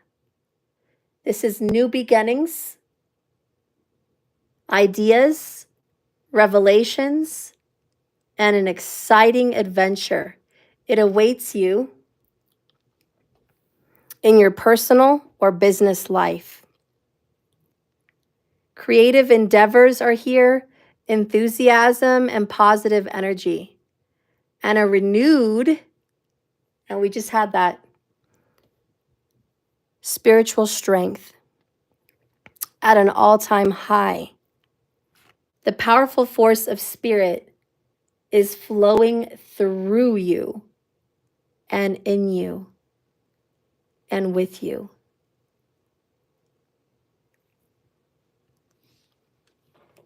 Just when you think you're not alone, right? Or I'm sorry, just when you think you're alone in the dark night, the source of spirit is flowing with you, through you, and in you. And there's your lantern, like that picture, right in her heart. The light is in you. So it comes with a new sense of purpose. Be all that you can be. Reach inside, tap into that force, use it to move forward and set up a strong foundation for the future. Other people may feel your excitement and your joy and begin to benefit from your spark. It's the spark of light and life that's emanating from within you. Others are going to wonder, what's your secret? How did you come out of this dark night? And all your energy could even ignite. Oh my God, I'm going to cry because I'm sorry, guys. You have a very emotional reader. You're just going to have to deal with me. I got emotional. You know what it's going to say. Not only are other people going to benefit from the spark that's coming from you, your light, but your energy could even ignite their own light in their own spiritual journey. Follow your intuition, but know this is your time to light your lantern and light other lanterns. You're out there, guys. This is what's happening to you right now. I think you know it's coming or it's already happening, but you're going to start turning on other people onto the spiritual path. You're going to bring them in closer. You're going to turn on their light. Just like I said about being out in the dark, you signed up for this journey. You know what it is. Don't quit now. Don't quit now. You signed up for this. You're a light in the dark. So anyways, this is where you're at. If you're watching me, this is where you are at. You're at this place by yourself in solitude, in the dark night, finding your hope and your passion and your courage. And you're literally at the door to come out of it. So if you're watching me, dark night's almost done. We are 6 of Swordsing ourselves out. We're moving on to calmer waters. You're moving on to the light at the end of the tunnel. And that's where you're at. That's what's happening to you. This card says you're about to embark on a much-needed journey to leave the past behind. This card lets you know that whatever was just completely sucky for your life is done. It's over. We're going to move. We're going to leave. We're leaving it behind. It signifies that this time has arrived in which your difficult cycle, your karmas, not all of them, but most of your karmas in relationships are done. You're at the threshold because that old life is coming to an end. In the traditional tarot, this card also signifies and implies that you're going to travel. You're moving and you're going on. So traveling could come up for you very, very soon. Near water, by the way. But you could even be moving abroad. Yes, honey. Calmer waters are ahead for you. And with all the lessons that you've learned from your past, you're going into this new period having grown up. And you're so much stronger for it. The healing process is underway. And now you can set some different goals and desires and objectives to be sure that you're going to move into a more successful and positive future. Because your mind is settled And it's a lot less worried, or it will be soon, a lot less worried. And there's going to be some synchronistic events that are going to bring you to the right condition for union, reconciliation. Number 6, Major Arcana, the Lover's card. So that's where you're at. Okay. What does Spirit want to say about your karmic situation?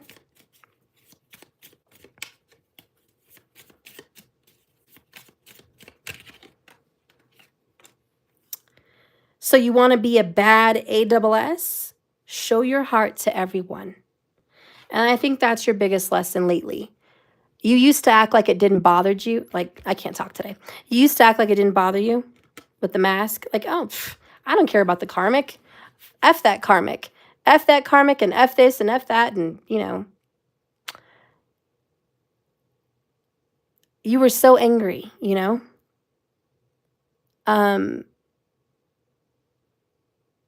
And now you're going to show people that's not your strength.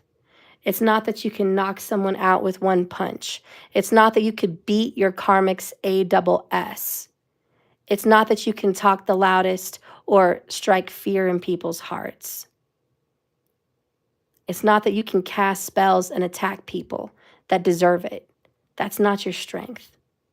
You've just recently, or you will very soon, discover that your strength is love. That's your strength.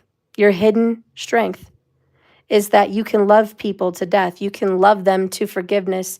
You can love them to light. And you've just discovered, I don't have to be a loud, you know, impressive, intimidating, bad ASS. Actually, being strong is having a heart, and me showing that. Me letting people know I forgive them. You know, I watched a very powerful video, and it means a lot to me because I've had people in my life that have been murdered, but there was this dad, and something happened to his kid. His child was murdered, it sounds like. Maybe it was an accident, maybe it was on purpose, I don't know. But he was in the courtroom with his wife and his daughter. And he had a big gray beard. I don't know if you guys have seen this video. But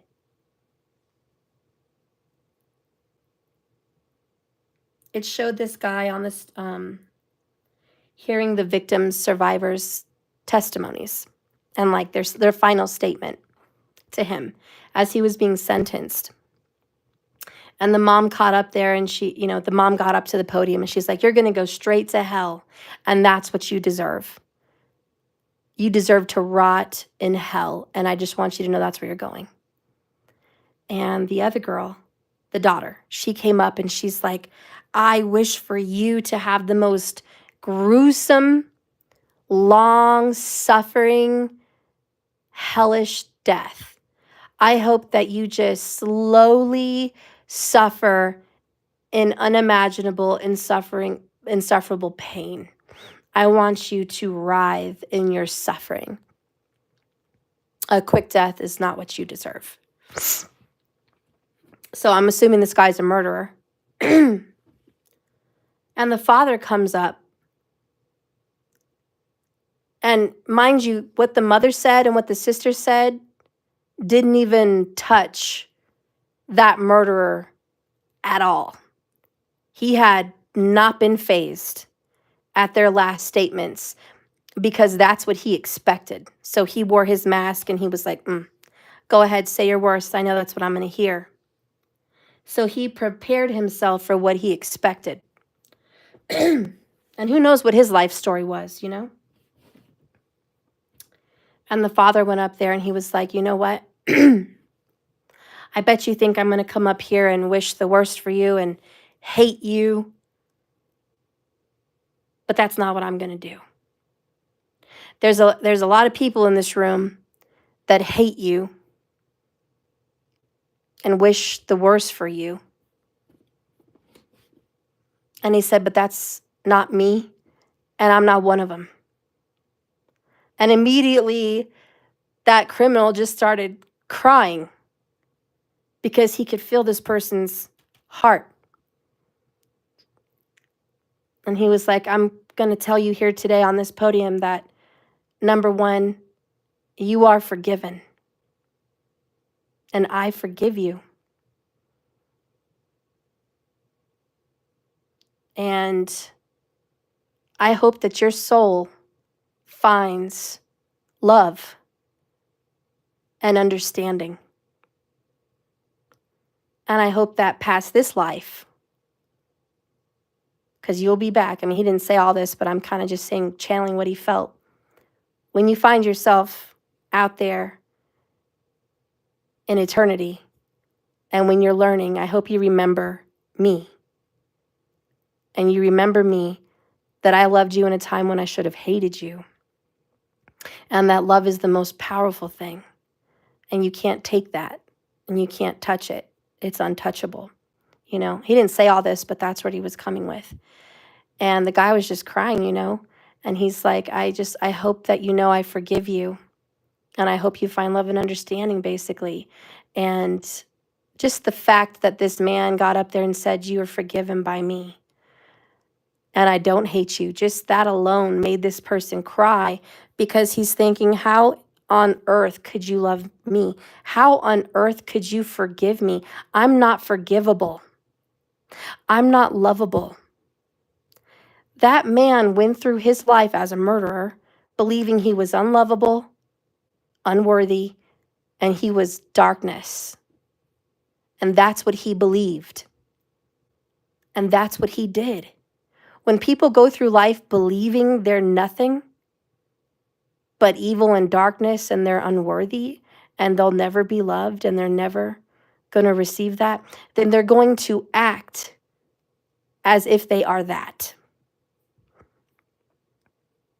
Because what are they fighting for anymore? What is it left for them? But if they had a shred of belief that someone out there saw good in them, that they were a lovable person, and they had a heart worth loving, maybe they would have never taken on those atrocities. Maybe if people actually felt loved, even if they were darker than most people, maybe they wouldn't do the bad things that they do. If their mother would have loved them, if their father would have loved them, if their teachers would have loved them. I'm not saying that's an excuse, because there's people that are tortured that don't grow up to be killers. But I'm just saying, love is what puts out evil. Love is what heals all wounds, and love is the most powerful essence in the universes. And love, if you can carry that love in your heart, then you have the most powerful weapon against any darkness you come up against, any karmic cycle or problem, any enemy. If you have love, you can come up against the worst and conquer your enemy, because that's what they mean when they say, if God is with you, who can be against you? What it really means is, if love is in you, who can hurt you? Not even death. Because you know you're going to come back again. It's not even going to hurt you. So love is fearless, and love is powerful.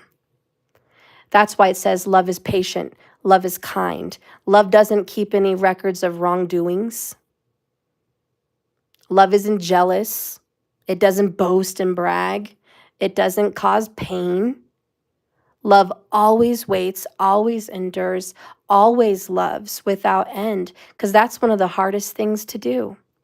It's easy to not love someone that's bad, that's karmic, that's hurtful, that's evil. That's easy. Anybody can do that. Anyone cannot show love to someone that's not deserving of it. That's simple. That's a piece of cake. We don't even have to think about it. Try loving someone that doesn't deserve it. Try loving someone that hates you. I'm not saying stand in their face and be abused, but I'm just saying try feeling what it feels like to not carry anger or resentment. Try that out for size. See how it feels to not carry all that weight. and just have forgiveness and see how light you feel. That you're no longer angry at a karmic, or angry at your person for being with a karmic, or angry at your person for doing wrong things. I'm not saying you have to run back into the arms of evil, but I'm saying see what it feels like to not carry it. So that's what Spirit's saying here. You want to be a tough person, you want to be a baddie, you want to be this awesome light worker. Show your heart to everyone. Everyone, not the ones you pick and choose, the ones that are of light and they're easy, but to everyone. Show your heart to the karmic. Show your heart to the man or woman you love, even though they're being terrible. Show your heart. Show your heart to your enemy.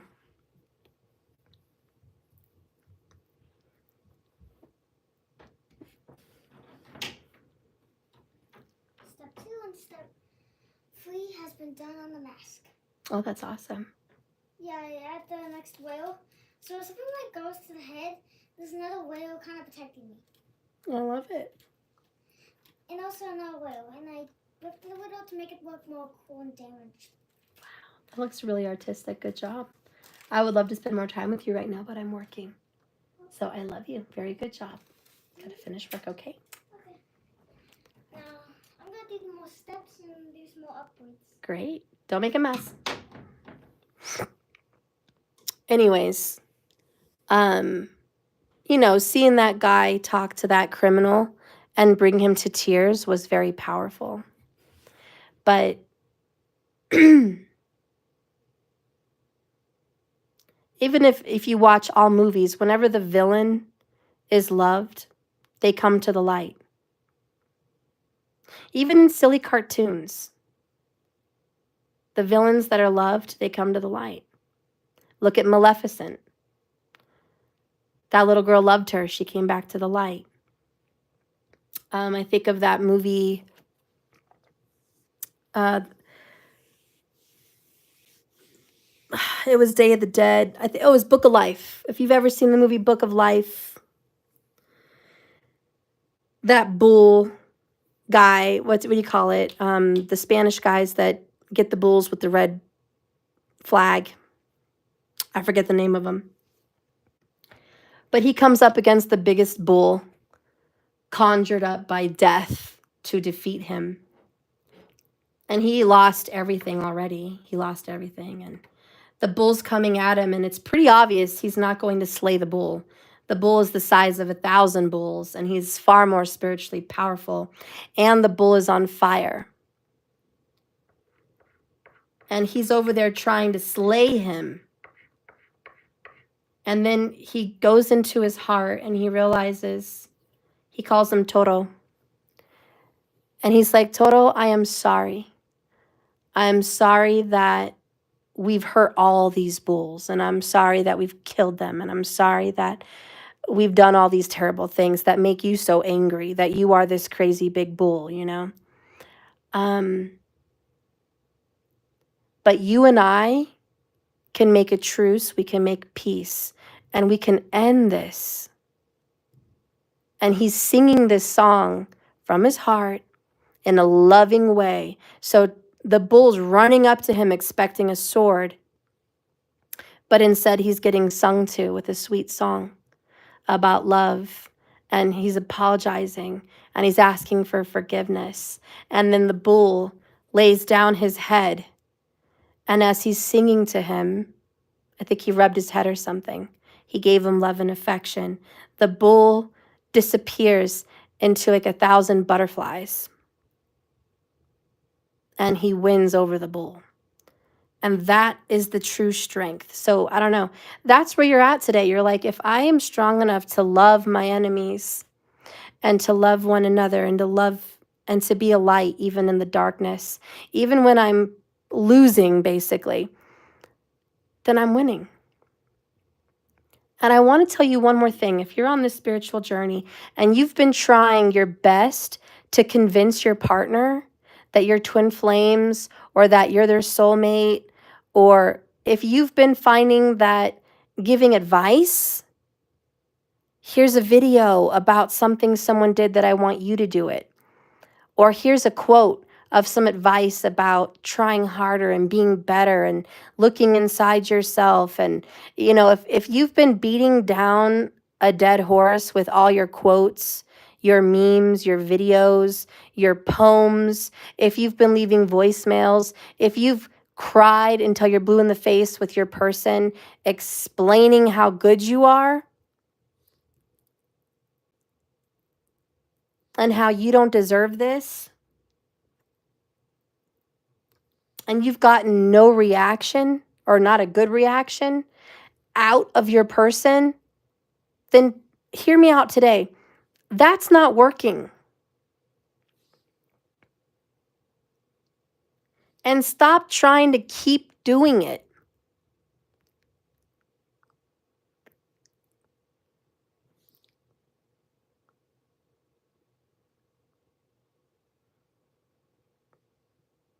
Yeah, just stop. Don't send another meme or another instruction manual or another anything about what your significant other should be doing.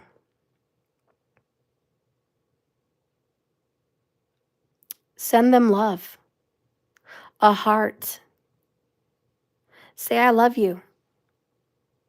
Maybe say something else like, you know, I know we're in trying times and things could be better, but I just want to say I love you and I appreciate everything you have done for me.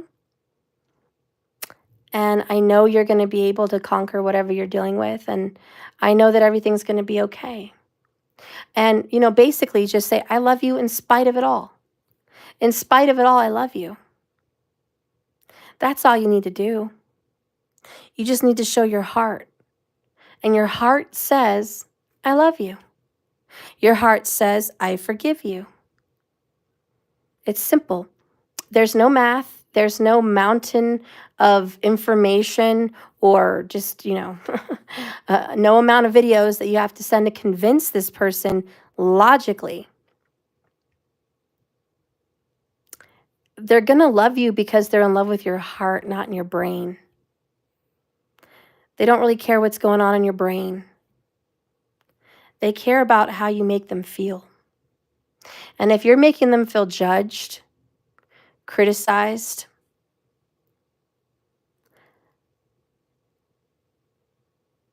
if you're making them feel ignorant, if you're making them feel bad about themselves, you're not going to get any good results from that.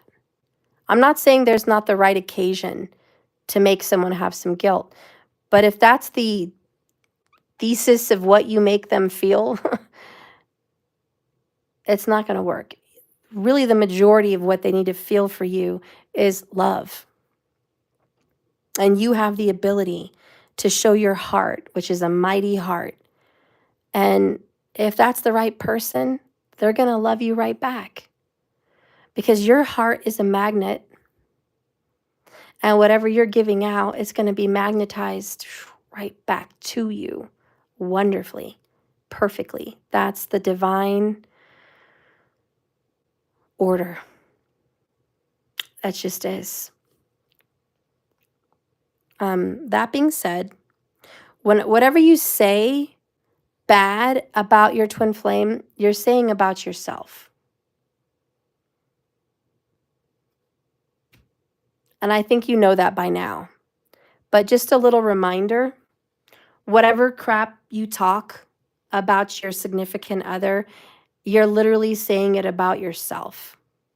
And there's some kind of reflection that needs to be seen with mirroring about watch what you think about your person and watch what you speak about your person, because it's right back to you. And if there's anything negative, that's a repellent. Positive is going to bring this person to you in a positive way. So that being said, anyways, that's what Spirit wants to tell you about what you're learning here on this journey. Moving on, and that's kind of where you're at right now. Alone on the journey, being a light. Woo! Finding the light. Not dropping all your cards, hopefully. Thanks to a big book that could not balance my cards. Lovely. Sensational. Sensational. Well, you know, everything happens for reasons, don't they? We're just going to take that.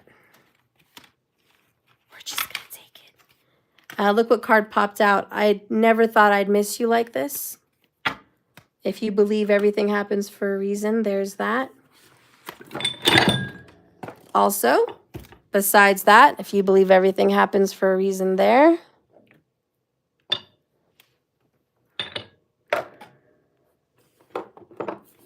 Let's make some room.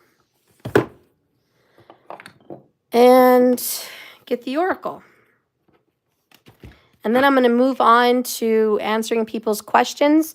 We have 15 minutes now on the clock. If you want to submit your question and have your answers today, here and now, now is your chance to go over to my website, jks1111.com, and donate, or go to my Cash App and donate there. $15 a question, $15 a card, that's it. You get that card and the bottom of the deck. If you get multiple cards, you get those multiple cards with the bottom of the deck. If I use multiple decks, you get all the bottom of the decks. But that's what you get. If you spend more than $100, you get bonus cards.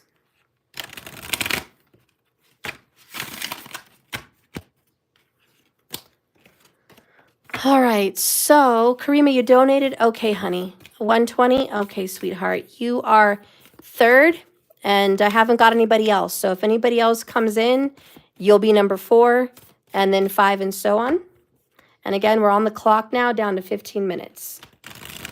So I'm just going to read the oracle for the reading for everyone. So this is real love. Their karmic situation is ending. You're in a whole awesome place of solitude and enlightenment. You're headed for greener pastures, the silver lining and the light at the end of the tunnel. You're finally coming to the end of your difficulties. Money's going to be coming at you, and you get a refreshing life renewed. Magic is in the air for the both of you. Your person is wanting you to trust them. They're going through towers, but they're going to reach out when the timing is right. I quoted about 7 days of when they're going to reach out to you. So keep your phone on and communication open. If your communication is open, but you're not getting that communication, check with your heart, your soul, and your mind, and make sure you are ready to receive communication from your person energetically.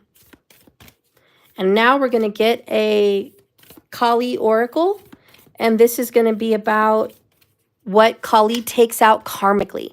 Kali is about destruction, and she's all about the pain that you must go through to get to the good stuff. So let's see what she's taking out right now out of your life with your person in this Divine Lovers and Separation reading. Spirit Kali, what are you taking out for the Divine Lovers in Separation?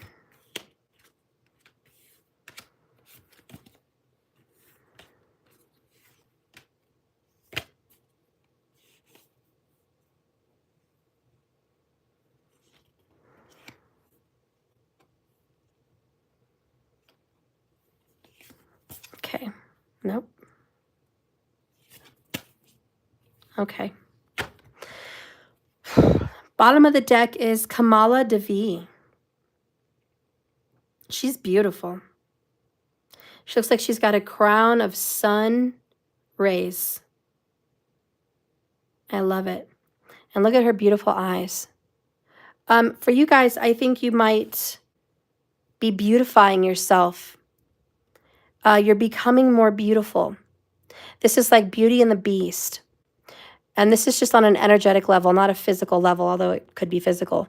But you may have felt like a beast, like ugly, undesirable. But something inside you is being beautified. And I'm seeing burned skin that gets wiped off clean, and underneath the burned skin is smooth, fresh, creamy baby skin. So that's what I'm seeing. So it's like there's an ugly exterior being burned off and the new emerges. I don't know, that's what I'm feeling. And then that's bottom of the deck, overall, underall. And the card that comes out is Chinnamasta. That's a very dark energy that nobody wants to mess with, Chinnamasta. This is Ketu. Ketu is the headless body. But it's also Rahu because it's the head without a body. So I do think there is Rahu and Ketu connected to the ending that's happening with you. So I want you to check your Pisces, Virgo placements, because that's what's being activated. Rahu is the expansion of more. Ketu is multiple. It's duplicated. And it's cuts, but it's not cuts to cut away and cut off. It's cuts into like what we would call a separation and a division. It also can talk about losses. So there's a gain and a loss, a separation and a division, a knowing and a certainty here with this. Okay, enough of me talking. Let's just read it. Again, you guys have a few more minutes to submit your questions and your donations on my website or Cash App. If you want to do Super Chat, you can, but it has to be double the amount, okay? Because they take over, like, it's like 50%.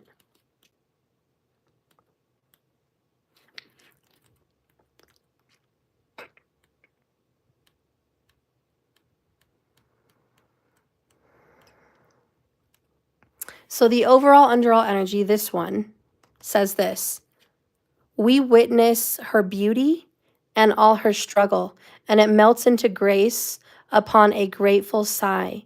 The heart softens into her protection and radiates peace. Her presence transforms frustration into inspiration, fatigue into replenishment, and overactivity into effortlessness and attraction.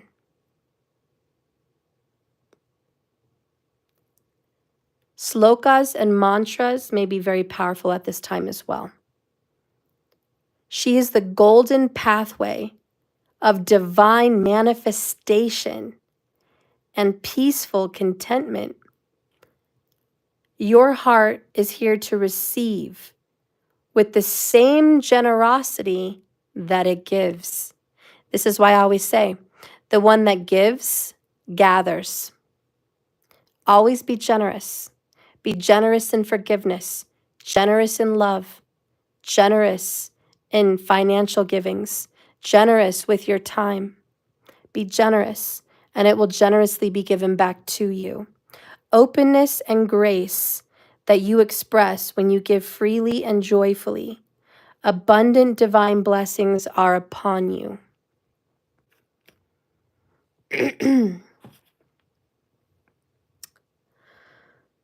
All right, so she is the 10th of the Mahadiyas, the wisdom goddess. She holds the wealth. I told you about the leaves and the wealth and the money. She holds the wealth generating life force, protecting qualities of preservation and cultivation. If we are used to always giving out and never receiving, then she's here to say it's time to start receiving. Even if you receive a lot, but consistently overshare or leak out your energies. She teaches the loving art of self-value, and that self-value is not selfishness, but self-care. When we care for ourselves, we show respect for who we are and what we have to offer.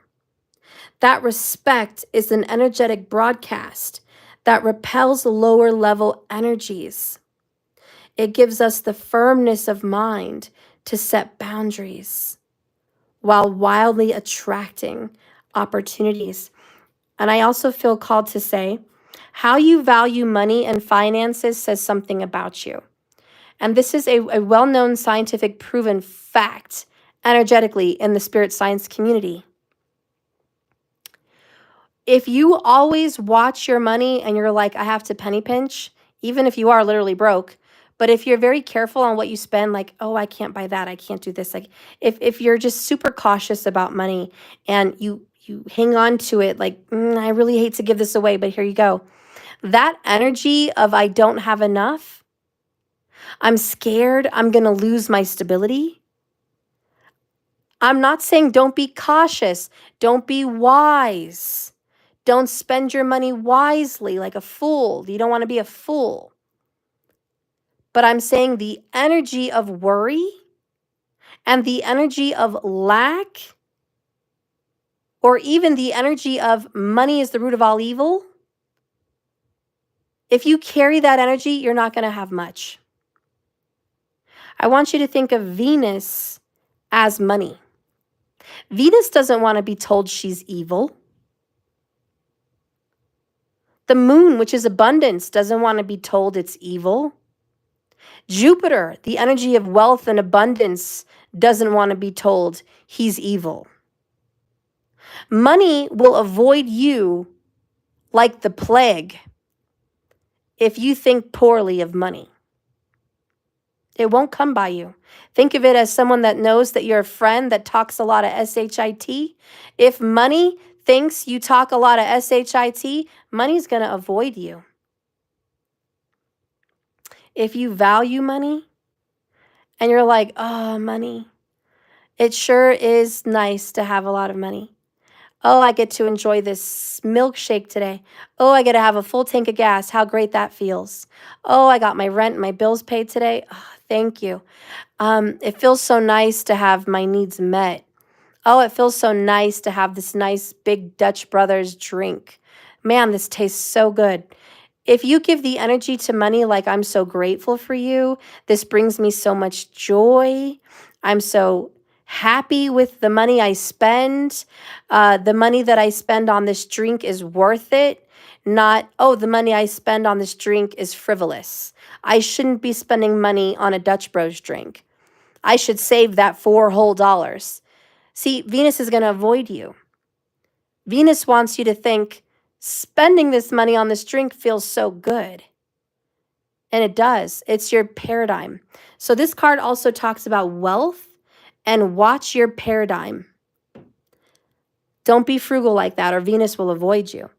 So it also talks about, it says, active areas within the hearts, those who naturally feel there is a universal truth, cannot be constrained by any single karmic path or karmic opinion.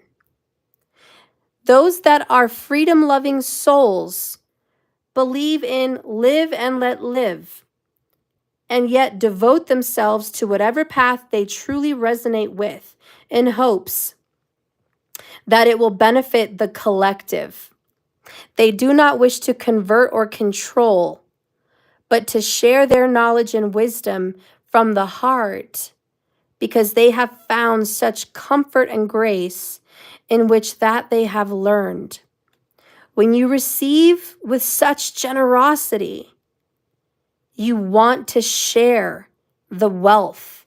And Kamala is a sign to share what you have and what you know to increase love and peace throughout the world without trying to force or dominate to another viewpoint. All right. Lastly about that, rise above your problems and shine your beautiful, peaceful light, which this whole time we've been talking about the lantern and you shining your light. So shine your light in the world. Remember, give much, receive much, and always be generous. Generous in your knowledge, your wisdom, and your love. And you will be given much in return. She's the wealth generating force. Yep, we're going to end it there. Okay, so let's go to Chinnamasta. So now that we're destroying, because that's what Kali wants to do, she wants to destroy the perception of lack and need. And she wants to replace it with generosity and wealth. Wealth and love and financial as well. And also wisdom. So this card here is what's being taken out karmically in your relationship. And it says, sacred severance is radical grace. She is our soul power to shed and survive. And I talked about the skin being all crunchy and burned and then being peeled off. And it literally says shed. And now that I think of it, she's got snakes in her hair and snakes in her hair here almost, it looks like. Not exactly, but it looks like it. And she does have snakes in the top of her head here. Cobras. When a snake sheds its skin, it's crunchy and ugly. And it comes off and their skin is so beautiful and smooth. So anyways, this is your power to shed and survive, outgrow and evolve. When the soul needs to separate itself from that on which it once relied, be it a view of ourselves or the world, or a group or belief system that cannot support the truths of the heart, she is the capacity and the sovereignty and the courage required for self-liberation. Systems of oppression within your mind and your world will be overcome. Systems of oppression. You have the power to sever your attachment to the past and focus on the reorientation of what's coming. Healing into a path that is worthy of your heart. So Chinnamasta translates to the beheaded. She signifies powerful activation of the spiritual path through the confrontation of oppression and oppressive behaviors. She confronts your self-limiting beliefs and attitudes, and she confronts intellectual dominance with the use of intuition. I just looked at the clock and I saw 1:22:22. For our human selves, the head is the locus of control. So during a Chinnamasta initiation, you will not understand what is happening. And you won't know everything that's going on. This is meant to be and not something you need to worry about. This is medicine for liberation. And wow, we got breaking free.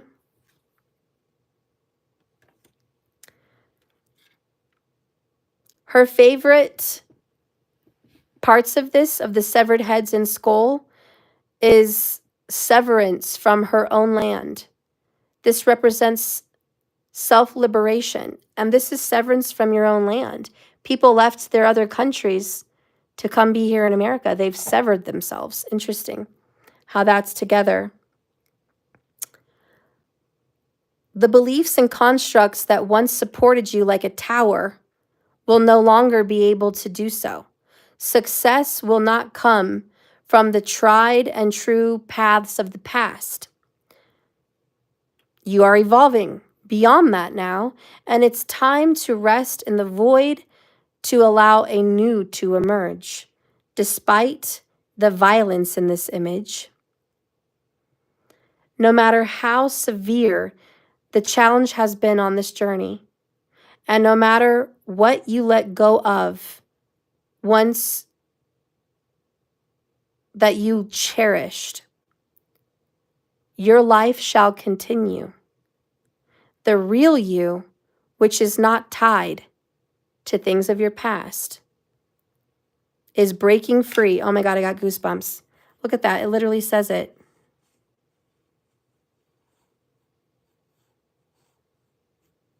Where does it say? There it is. Do you guys see it?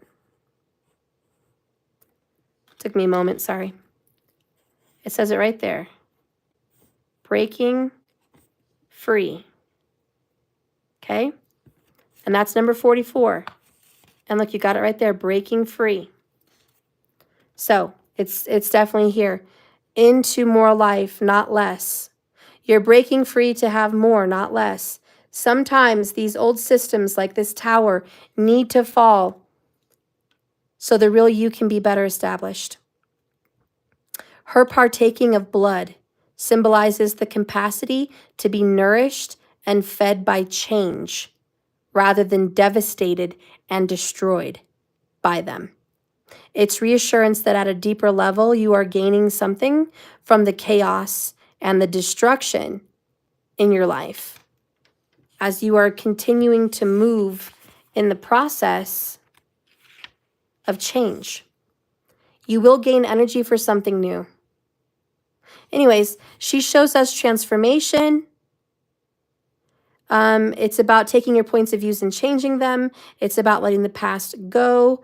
If a situation is causing you pain, it appears to be under the control of another person. Chinnamasta initiates us into using our spiritual power to free it. If somebody was under somebody else's spell or manipulation, gone. Spirit wants you to know nobody else's spell is going to continue to work on your person. No amount of magic. If somebody had a spell or anything over this person, remember I said you can create an obstruction, but you can't cut it out forever. You can't. So she's like, yeah, we're going to remove the obstruction now. Whatever somebody did to manipulate or hinder this destiny, it's over now. They had a moment in time, but it didn't last. This is a tower, and this is abundance. Okay, beauty and abundance and wealth. And that's what's coming into your guys' life. So thank you so much for watching me. This concludes your message for the divine lovers in separation. Again, I repeat, divine lovers. If you are in a karmic situation, I just did a karmic reading earlier today. Go to my channel here on YouTube, and then when you get there, click live, and you're going to see all my other videos. Go ahead and select the most recent karmic reading, and that's the one I did today. And you can see if that resonates with you. But this is for divine lovers. If you do not want to be reunited, healed, or anything with a person, well, they're not your divine, okay? Or you're not on the divine path, or maybe you're just in a very dark place on your divine path right now, because everybody that is divine seeks forgiveness and healing. That's just a fact. The proof is in the pudding. Okay. So now it's over the 15-minute window for submitting your personal questions. I announced it a while ago, probably like 20 minutes ago. If you didn't already submit, you've missed the window. I hope you submit next time. I do $15 questions pretty often, so please make sure you subscribe and you don't miss me, okay? And if you're looking for something personal, please schedule with me below. My website's right there.